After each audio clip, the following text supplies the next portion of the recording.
Bismillahirrahmanirrahim. Assalamualaikum warahmatullahi wabarakatuh. Teman-teman, semoga kali ini kalian masih tetap semangat dalam belajar bahasa Indonesia, ya, terutama dalam hal teknik menulis karya ilmiah. Nah, kali ini kita akan belajar tentang cara menghindari plagiarisme. Jadi ini materi lanjutan dari pertemuan sebelumnya. Kalian kemarin sudah belajar tentang penulisan kutipan. Sekarang cara yang kedua dalam menghindari plagiarisme yaitu penulisan daftar pustaka. Jadi daftar pustaka ini menjadi ujung tombak dari penulisan kutipan yang teman-teman lakukan di dalam bab-bab setiap karya tulis ilmiah gitu ya. Kalian menulis di dalam bab 1 hingga bab 4 ada kutipan yang mengambil dari referensi sebuah buku, maka tentunya kalian harus dan wajib gitu ya memasukkan daftar buku itu di dalam acuan daftar pustaka. Nah, sebenarnya daftar pustaka itu apa sih begitu ya? Nah, daftar pustaka ini berisi daftar gitu ya secara spesifik dari referensi yang kalian pakai, baik itu berupa buku, majalah, artikel atau wawancara gitu ya. Jadi kalau bacaan-bacaan itu sengaja kalian kutip, berarti itu wajib masuk ke dalam daftar pustaka gitu ya. Nah, ada satu istilah lain yang juga masih berdekatan dengan daftar pustaka, namanya adalah daftar referensi. Nah, jadi apa bedanya daftar pustaka dengan daftar referensi? Jadi kalau daftar pustaka itu mutlak kalian itu melakukan pengutipan gitu ya. Tapi kalau misalnya kalian tidak mengutip tapi menjadikan pemikiran dia itu sebagai acuan gitu ya, maka itu pun juga disebut sebagai daftar pustaka. Jadi daftar pustaka mencakup keduanya. Nah, kalau daftar referensi itu kalian tidak mengutip tapi menjadikan itu sebagai landasan gitu ya. Jadi kalian baca sumbernya, kemudian kalian jadikan itu sebagai landasan dalam pengembangan ide-ide penelitian kalian gitu ya. Nah, itu namanya daftar referensi. Jadi di sini saya sudah menuliskan daftar pustaka itu merupakan syarat mutlak yang harus ada dalam suatu karya ilmiah, benar ya. Jadi ini tuh wajib. Jadi kalau dilanggar dosa ya. Kenapa ini wajib? Karena kalian itu ketika melakukan sebuah penelitian pasti berangkat dari sebuah teori. Apapun itu penelitiannya, mau seinovatif apapun, pasti berdasar pada teori sebelumnya gitu ya. Kelahiran sebuah HP misalnya smartphone dengan sistem Androidnya yang sudah canggih saat ini tidak mungkin ada tanpa penelitian terdahulu, yaitu telepon gitu ya. Jadi pasti ada dasarnya. Nah, karya ilmiah apa saja yang wajib? Semuanya ya. Jadi makalah, mau bentuknya paper, skripsi, tesis maupun disertasi, itu semuanya harus menyertakan daftar pustaka. Untuk jumlahnya bagaimana? Disesuaikan ya. Jadi tidak ada jumlah minimal gitu ya. Sejauh penelitian kalian itu membutuhkan daftar pustaka atau referensi ya, silahkan dipakai. Tapi untuk tugas yang sifatnya disertasi, tesis itu mayoritas setiap kampus memiliki apa ya? Ibaratnya ya harus ada minimal wajibnya gitu. Jadi kalau disertasi referensi yang kalian pakai cuma 10 ya kurang kuat untuk dijadikan sebagai sebuah teori acuan. Jadi harus lebih banyak. Jadi kalian harus membaca lebih banyak untuk menulis yang lebih bagus gitu ya. Nah, di mana letak daftar pustaka begitu ya? Daftar pustaka itu terletak di halaman terakhir setelah kalian menuliskan simpulan. Jadi setelah bab 5 ya atau bab 4 gitu. Kalau teori atau kajian teori itu di skip dalam artikel, maka dia ada di bab 4, setelah bab 4 ya. Pokoknya sebelum lampiran, sebelum lampiran. Bagaimana untuk penulisannya gitu ya. Nah, dulu mungkin waktu SMA gitu guru kalian pernah memberikan singkatan yang cukup ini ya, cukup familiar, namanya Nata Jukopen ya. Nama itu nat, ta itu tahun, ju itu judul, ko itu kota, dan pen itu adalah penerbit. Nah, jadi di sini sudah saya berikan ini ya, rambu-rambunya. Jadi setelah nama penulis itu pasti diberikan tanda titik. Inilah yang membedakan dengan catatan kaki yang kemarin saya jelaskan.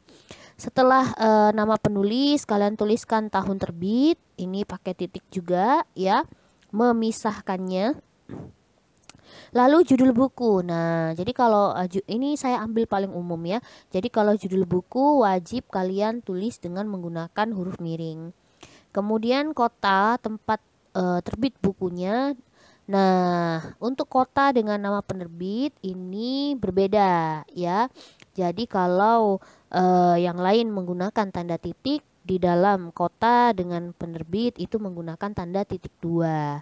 Jadi hanya di bagian ini saja yang paling berbeda penggunaan tanda bacanya. Sisanya sama tanda titik ya. Lalu apa saja ketentuan penulisannya? Nah, ini ada beberapa hal yang harus menjadi perhatian kalian ketika menulis daftar pustaka. Yang pertama, terkait dengan gelar akademik ataupun gelar bangsawan. Jadi kalau Raden Ajeng Kartini, ya tidak boleh dituliskan namanya RA. Misal dia menulis buku yang habis gelap terbitlah terang, itu kalau ditulis dalam daftar pustaka maka cukup Kartini ya, Raden Ajengnya dihilangkan. Kalau gelar akademik juga sama. Nah, kalau kalian kebetulan nih menjumpai sebuah buku yang judulnya itu memasukkan gelar, memang ada kesengajaan gitu ya dari beberapa penerbit untuk memasukkan gelar yang sifatnya akademik ini di sampul buku. Biasanya mereka itu yang gelar-gelarnya sudah tinggi, misal profesor gitu diletakkan di depan ya. Prof, doktor siapa gitu ya. Tapi ketika itu sudah masuk ke dalam daftar pustaka, maka tidak boleh dijadikan acuan gitu ya. Jadi harus dihilangkan meskipun setinggi apapun gelar akademiknya ya. Nah, ini saya sudah berikan contoh Ilmatus Sadia SPDM Hum. Nah, itu ditulis menjadi Ilmatus Sadia. Jadi gelarnya dihilangkan baik depan maupun belakang. Lalu penulisan nama dibalik ya, teman-teman. Jadi kita harus meletakkan kata paling akhir dari nama itu. Jadi mau sepanjang apapun namanya, kata paling terakhir. Jadi nama saya Ilmatus Sadia, maka dikutip di dalam daftar pustaka Sadia Ilmatus gitu ya. Kalau misal namanya panjang misalnya Ilmatus Sadia Sasongko Budoyo gitu ya. Nah, berarti namanya adalah Budoyo Ilmatus Sasongko. Jadi pokoknya kata paling terakhir digeret ke depan. Kalau kebetulan nama penulisnya itu adalah penulis berbahasa Arab ya, maka kalian harus meletakkan nama itu atau menuliskan nama itu dengan nama latinnya. Nah, tentu dengan pedoman transliterasi bahasa Arab ke Indonesia ya. Biasanya sih nama-nama Arab tuh sudah ini kok, sudah apa namanya, sudah dimunculkan gitu ya, sudah dimunculkan dalam bahasa Latinnya. Jadi kalian tinggal nulis aja. Apakah sama dibalik untuk nama asing? Sama ya, tidak ada perbedaan. Jadi tetap harus dibalik kata paling terakhir yang diletakkan di depan. Sejauh ini mudah dipahami ya teman-teman. Selanjutnya, jika satu buku ada 2 atau 3 penulis, hanya penulis pertama yang namanya dibalik. Betul ya. Jadi tidak boleh apa namanya, semua penulis itu dibalik namanya. Enggak, cukup satu nama ya. Penulis lebih dari 3 orang, hanya penulis pertama yang ditulis. Sisanya diganti et al kalau bahasa Inggris atau DKK dalam bahasa Indonesia. Nah, ini lebih rincinya teman-teman ya, ini lebih rincinya. Saya sudah berikan contoh penulisan. Kalau jumlahnya 2 penulis, ada Ilmatus Sadia, kemudian ada Budi Handoko. Nah, ini gimana sih cara menentukan siapa yang ditulis namanya paling depan? Nah, kalian harus pakai aturan urut abjad. Jadi yang kata pertama dari nama mereka itu mana yang paling depan gitu. Jadi antara Ilmatus Sadia itu kan huruf depannya I, sementara Budi Handoko itu huruf depannya B. Tentu secara urut abjad duluan P, maka kita pilih namanya si Budi Andoko untuk ditulis depan. Dia terpilih untuk dibalik. Jadi Andoko, Budi. Nah, untuk nama kedua gitu ya. Untuk nama kedua itu sifatnya cukup dibalik. Cukup ditulis saja tanpa kalian perlu membaliknya. Nah, untuk 3 penulis juga sama ya. Ini ada Ilmatus Sadia, ada Budi Andoko, ada Susi Susanti. Nah, tetap kita bandingin nih urut abjad. Meskipun ada nama Susi Susanti, rupanya masih Budi Andoko yang paling depan. Jadi Andoko Budi, lalu belakangnya kita urut abjad juga ya. Susi Susanti yang paling belakang, Ilmatus Sadia dan Susi Susanti. Gitu ya. Lalu 3 penulis ini lebih ya, saya sudah kasih tanda lebih dari 3 penulis. Jadi di sini Ilmatus Sadia, Budi Andoko, Susi Susanti, Handoko Mulyo. Nah, ini ada lebih dari, maka tetap kita ambil yang urut abjadnya paling depan. Jadi Andoko, Budi, di kakak, titik ya. Kalau bahasa Inggris, kalau misalnya kalian nulis dalam paper bahasa Inggris, jangan lupa diganti menjadi at all ya. Nah, ini ada 2 pandangan teman-teman terkait menentukan siapa yang paling depan namanya. Kalau tidak ada tidak ada acuan di sampul buku, mereka langsung diurut abjad saja, maka ya kalian harus urut abjad. Tapi ada juga yang mengatakan meskipun nama-nama itu ada yang diurut abjad, tapi kalau di sampul buku sudah ditentukan siapa penulis utamanya. Jadi misalnya nih ada 3 ya, ada 4 ini ya. Ilmatus Sadia, Budi Andoko, Susi Susanti, Handoko Mulyo. Nah, di sampul buku itu biasanya sudah dituliskan tuh Susi Susanti, di kakak. Nah, ketika kalian balik nemu di tim kok banyak nama yang urut abjadnya dia paling rendah, tapi tetap yang ditulis adalah Susi Susanti. Jangan diganti ya teman-teman, karena nama Susi Susanti itu didaftarkan di pusat perbukuan dia sebagai penulis utama. Penulis anggotanya adalah Ilmatus Sadia, Budi Andoko, sama Handoko Mulyo. Gitu ya. Nah, kalau ada satu penulis yang tulisannya itu dia menulis banyak buku gitu ya, dan kebetulan mereka tulisannya itu teorinya sama gitu, dan kalian ingin mengutip dua-duanya. Jadi 2 buku kalian pakai. Nah, berarti waktu mengutip tidak perlu ditulis lagi namanya. Jadi cukup Sadia, Ilmatus tahun 2016 ya.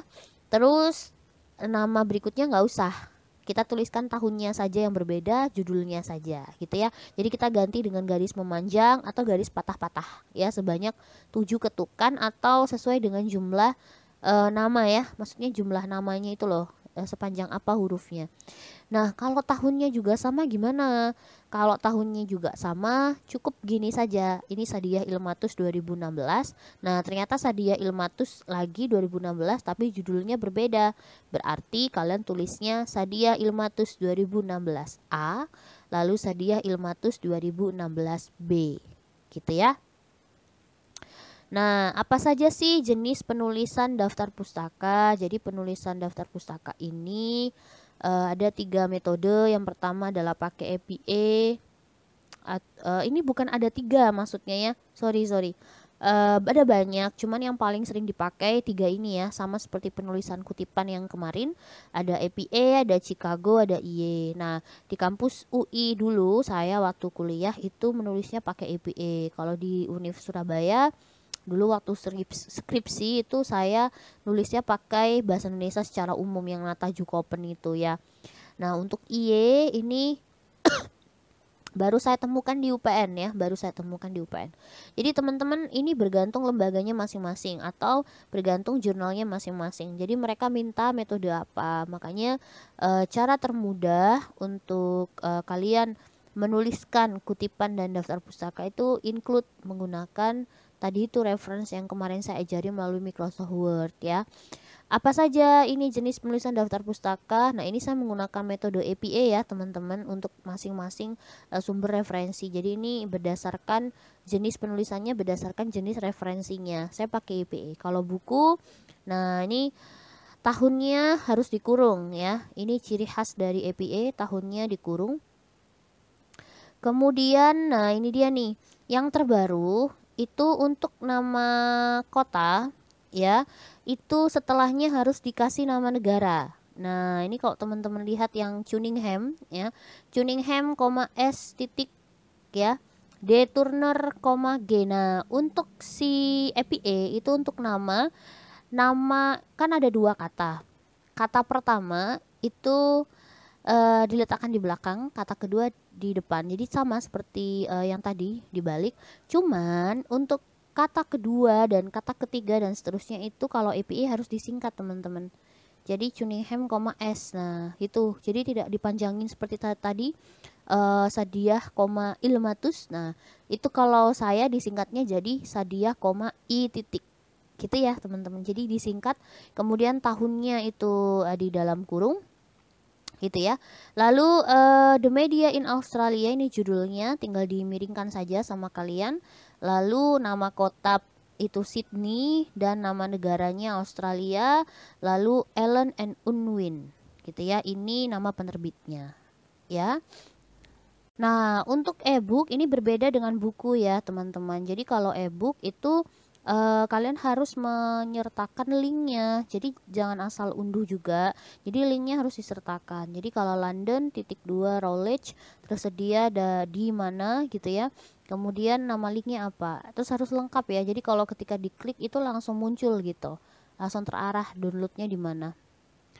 Selanjutnya kalau artikel dalam buku kumpulan artikel, nah ini kalian tuliskan nama orangnya, kemudian judul, masih sama ya teman-teman, cuman berbedanya seperti ini. Kalau di artikel itu kan kalau judulnya nggak perlu dimiringin.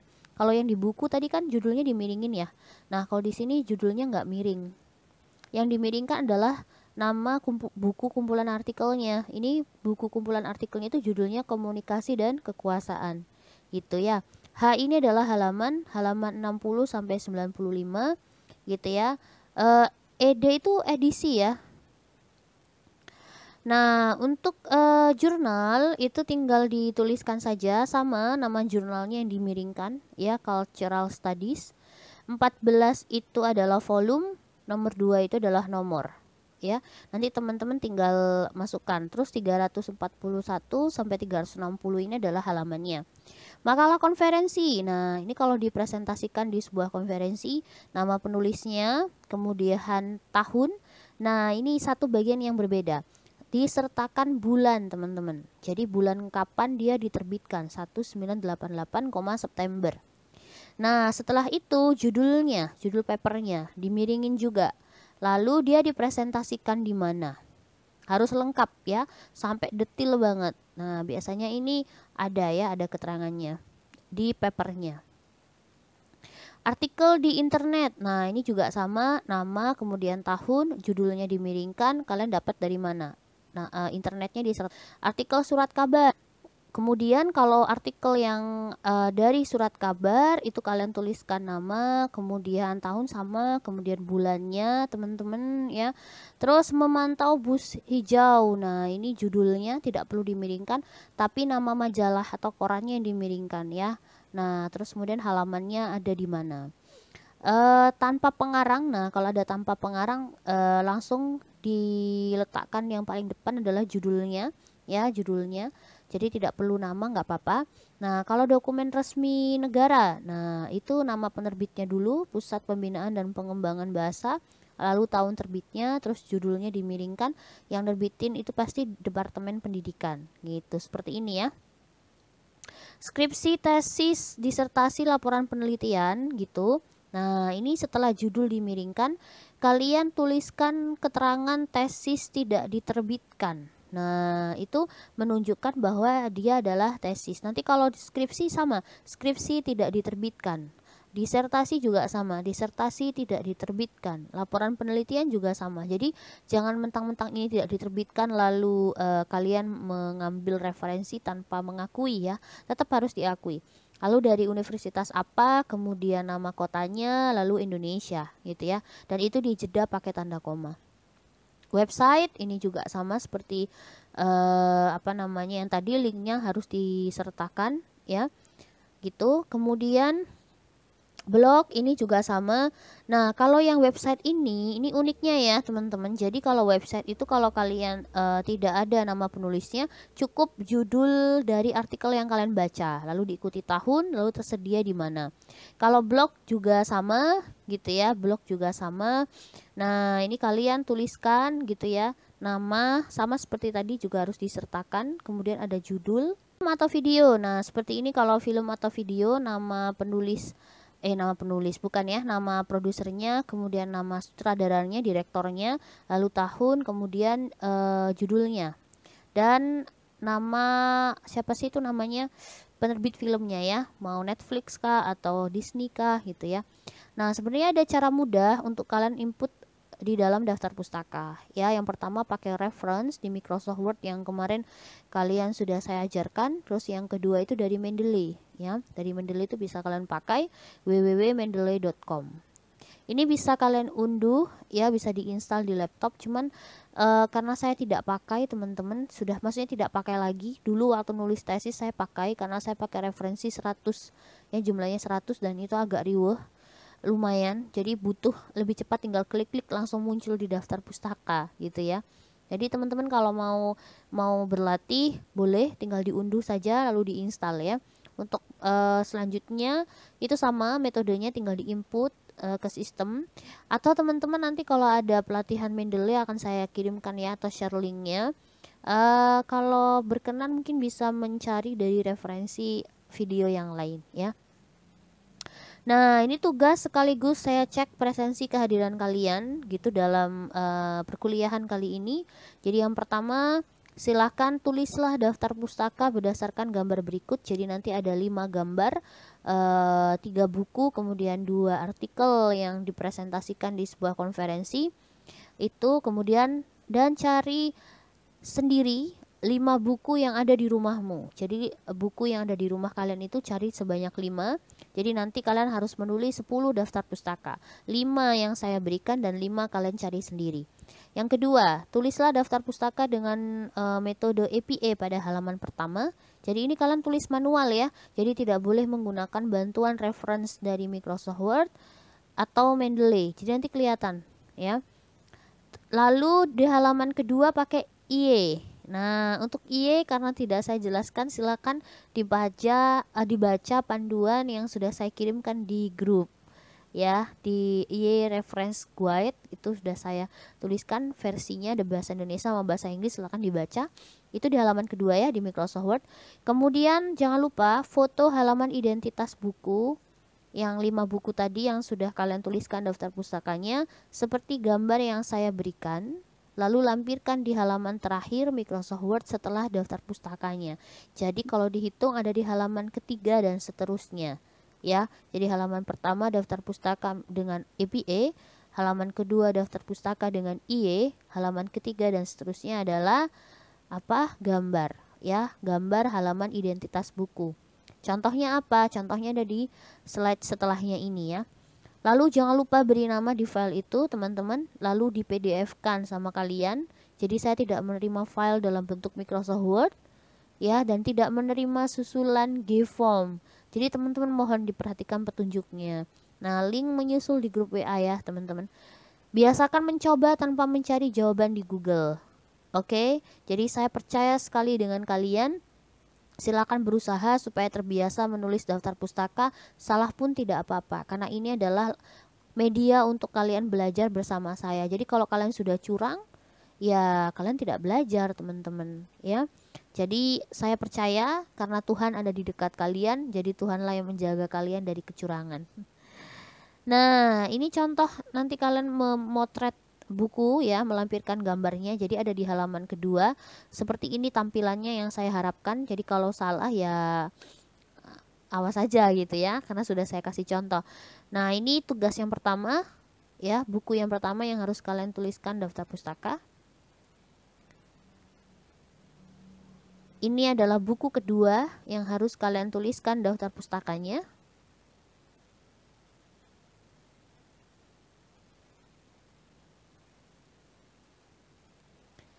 Nah, yang ini adalah buku ketiga.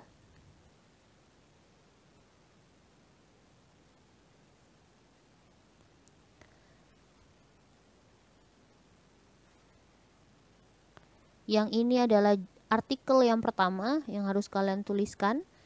Ini dipresentasikan di sebuah konferensi artikelnya.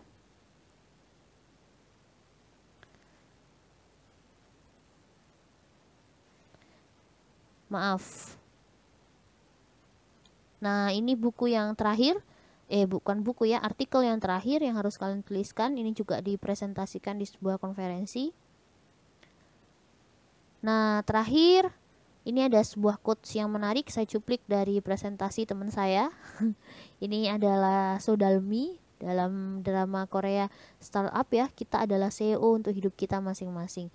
Jadi kalau kalian tidak mengatur diri kalian masing-masing dari sejak sekarang, ya siapa lagi gitu ya. Jadi ayo kalian belajar yang tekun, diatur dirinya supaya di kemudian hari kalian tidak menyesal ya. Oke teman-teman, terima kasih sudah memberikan perhatian lebih untuk materi penulisan daftar pustaka. Semoga materi ini bisa menambah wawasan kalian dalam penulisan karya ilmiah ya. Saya cukupkan. Wassalamualaikum warahmatullahi wabarakatuh.